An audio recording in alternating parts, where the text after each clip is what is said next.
Knightline Now. UCF Sports News you need to know now.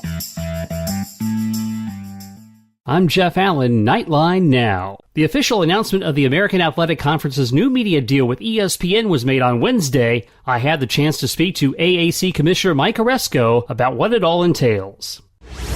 It's a pleasure to welcome to the program the Commissioner of the American Athletic Conference, Mike Aresco, fresh off today's announcement of a new 12-year media rights deal with ESPN. Commissioner, thanks so much for taking the time. Oh, my pleasure, Jeff. My pleasure.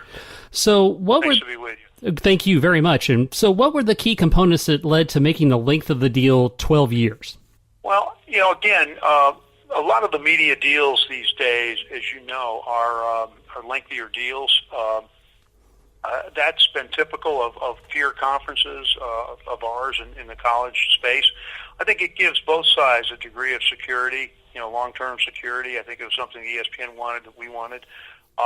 And if we succeed, down the road, there'll be some opportunities to keep talking to ESPN and possibly, redo some things and extend out. You never know. But right now, we're very happy with the deal. This allowed ESPN to generate, financially what we needed. So all in all, it just made sense. And again, it's very typical. There haven't been that many of the big major collegiate conferences that haven't done long-term deals, either in the 10, 12 range. I did one for 15 years with the SEC when I was at CBS.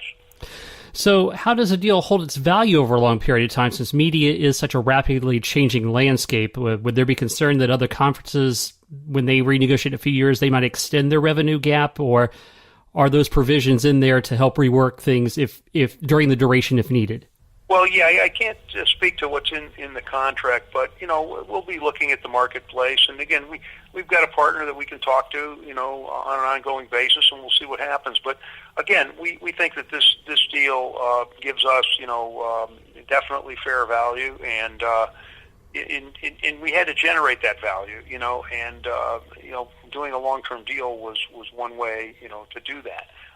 But we think the landscape may change. But again, this will help us generate additional revenue aside from TV. Doing a deal like this, a headline deal, a game-changing deal like this. So there's some things that we can build long-term that are going to increase our revenues as part of this. So again, we'll see what happens. But we're pleased about it. We think that we get a deal that's very important for the long-term financial security of the conference. Does this new deal help impact negotiations for better bowl tie-ins and maybe possibly increasing and influencing the conversation for expanding the college football playoff? I think it's going to help. I don't think, Jeff, it can hurt. I think it's going to help in a lot of ways. One, I do think it's going to help us grow other sources of revenue, whether it's sponsorships, whether it's CFP, college football playoff revenue, whether it's bowl revenue. But it help us get better bowl tie-ins? I think so, because I think it helps us in terms of the prestige of the conference. I think we'll start earning more basketball units. A deal like this, I think, energizes us, gives us the resources to make our teams better, to retain coaches. It enhances our recruiting. I think this is, again, a game-changing deal. It puts us in that P6 conversation again. I think it moves us closer to that. It separates us from that whole G5 thing that has really been difficult for us. I think it'll spark alumni interest. I think that it'll help our TV.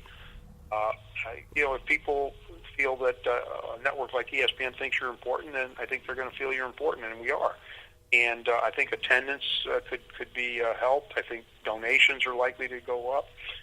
I think applications to our institutions are likely to go up as a result of the publicity that we'll generate. I think media perception will be better for us. I think it's been better every year compared to where it was 6 years ago. But all those things, I think, really matter. Now, does it help us potentially get a contract bowl game down the road? I think so. I think we're going to say, look, this is a headline deal, and we don't have to make as much as the Pac-12 or the Big 12. But we're now getting closer to that range, and they don't make as much as the Big 10 or the SEC, but they're still Power 5 conferences. But we think we belong in that conversation, and we think this deal will go a long way toward helping us in that regard. So streaming is a big impact in all of this. It covers direct to consumers, which covers households. Will ESPN be making the Plus product be as available as the network product is to like bars and restaurants? Again, Burke said it was available in bars and restaurants. ESPN Plus. ESPN Plus was an important part of this deal. It's obviously an important initiative by Disney, and I think we're lucky that ESPN Plus came around when we were negotiating, because I think it was an important part of this deal. We have to embrace the digital age. We have to embrace the cutting-edge digital aspects of this, and we're going to do that. But the one thing, and there were some misconceptions out there, the one thing is that really needs to be emphasized. We are going to get more coverage of our games. We're going to get more games on the ESPN primary networks. In football, that's ABC, ESPN, ESPN2, and ESPNU than we did previously. And in basketball, it's ESPN, ESPN2, and ESPNU. We're going to now have a minimum of 40 football games on those networks, and only had a minimum of 26 before. And on ABC, ESPN, and ESPN2, the so-called Big Three in football, we're going to have 20 versus 15 before. In basketball, we're going to have 65 games that are going to be on ESPN, ESPN2, and ESPNU guaranteed, whereas we only had 32 before. So, again, we are getting more coverage from the primary networks, which is really important. They're typically our best games. But we're also embracing the digital future. ESPN Plus is not really understanded, not hard to get. It's very relatively inexpensive. It's a tremendous bargain, I think, for all the product that's on. The quality of productions are really good, and direct to consumers where it's going, Jeff, and I think we need to be part of that. In addition, it's going to mean exposure for hundreds and hundreds of Olympic sports that never really got virtually any. And there'll be some football games on ESPN Plus, not as many as will be on the primary networks. There'll be a fair number of basketball games, but a lot of the women's basketball games, for example, there'll be about roughly 168 women's basketball games. Many of those are on just local websites if they were produced at all. So what we're doing is we're expanding our exposure generally with this. A lot of these games were on ESPN3 before. Now they'll move to Plus. We're on a major promotional vehicle that Disney really wants to develop, and we get the promotional power of Disney behind it. That's all good. So we're trying to look to the future and still maintain, the current primary network. And so for those sports that are currently produced by the school, and they're going to go to ESPN Plus, will students be involved in that process as well? Will who? I'm sorry, Jeff. Will students be involved in that process? For example, if something comes off of Knights TV, which students are involved in? Oh, yeah, definitely. I think that's going to be up to the individual school, but I suspect that they will absolutely have students involved. It's a great opportunity for students to learn the business and learn the broadcasting trade, cable. It's going to be schools will be producing these events. We haven't figured out exactly how we're going to do that or how many events allocated. We do know that we've already made great strides in determining what the infrastructure needs. Hired consultants and touch with ESPN to develop standards. But I think the schools are going to be able ultimately to hire students. And there's a lot of new technology, Jeff, out there too. Sometimes you don't even need a control room anymore without it, even for football and basketball. But we'll produce these events at good quality levels. I think it'll be a great potential learning experience for a lot of students. Also, the infrastructure can be used for academic purposes, for other purposes, as well as sports. So it's something that really will bring our schools, into the modern age in terms of digital and technological need. We're still working through it, but remember, we have a year and a half now. Not behind any eight ball. We've got a reasonable timetable. Done a lot of work already. New TV deal will help us enormously.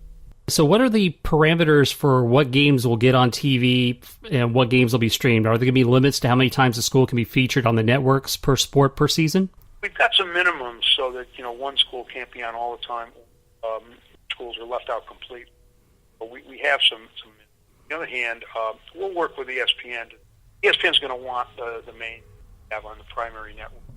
And then in terms of the digital networks, we're going to try to work with ESPN and the school to determine which games, how many games.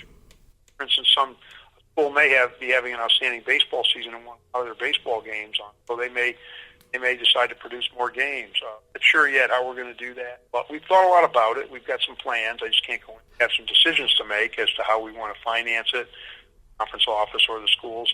But even then, we know we can do it in an efficient and cost-effective way because we've talked to other conferences that have been doing it, talked to consultants, and we've talked to ESPN, and we really think that it can be done reasonably and well.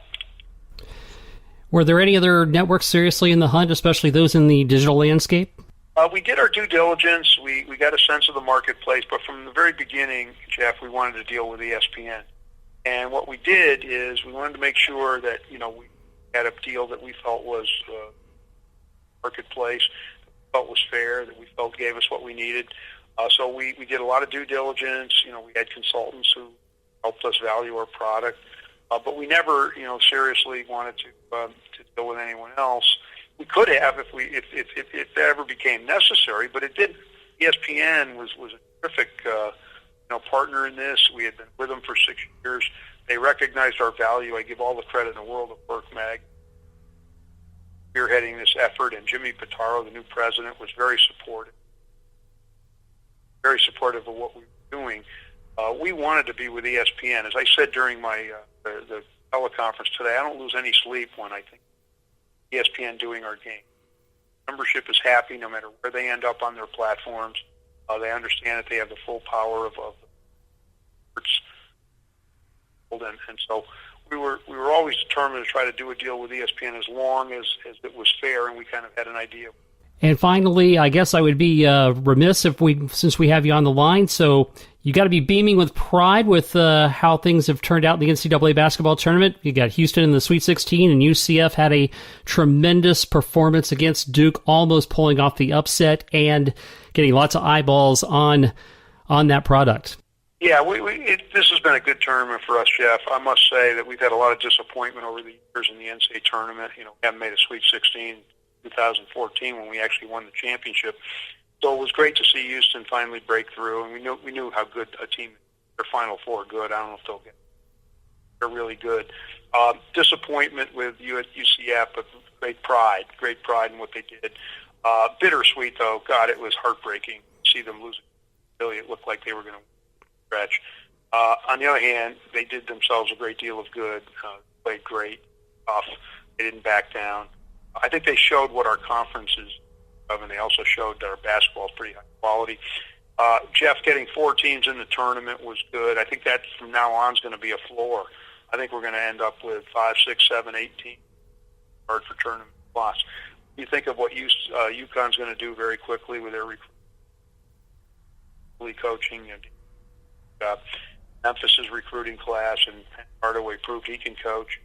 Cincinnati's a mainstay. Houston's a look at what Wichita State's done. They're going to Madison Square Garden for NIT Finals. That young team really came on. Greg Marshall. We've got, outstanding coach now at Tulane. That was our spot. Outstanding coaches at USF and Carolina. Temple's a perennial program. So I think this is a great basketball league. But in fairness, you got to do it in the tournament to get the kind of respect you want. And we really had so many bad breaks. We had the goaltending call on SMU years ago.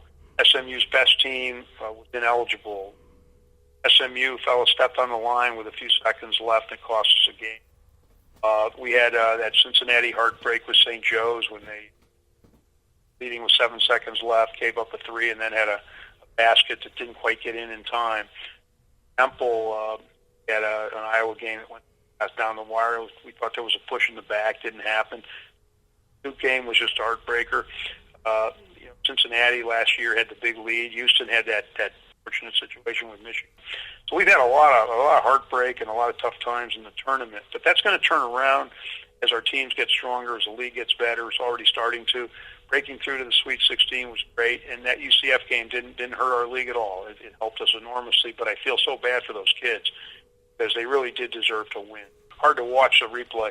Right there with you on that. And I would also say, hopefully, as you mentioned, the increase in revenue will help us keep the coaches because the attention the league gets it gets the attention of other leagues and other programs wanting to pilfer the guys from the Americans. So hopefully hopefully we'll be able to start to turn the tide on that a bit. I hope so. We have, as you know, we haven't lost too many basketball coaches. We've been able to keep our coaches. In part, we've got a lot of blue blood programs in basketball, a lot of pedigree, a lot of places that people want to stay. In football, we've made enormous strides, and we're really good in football.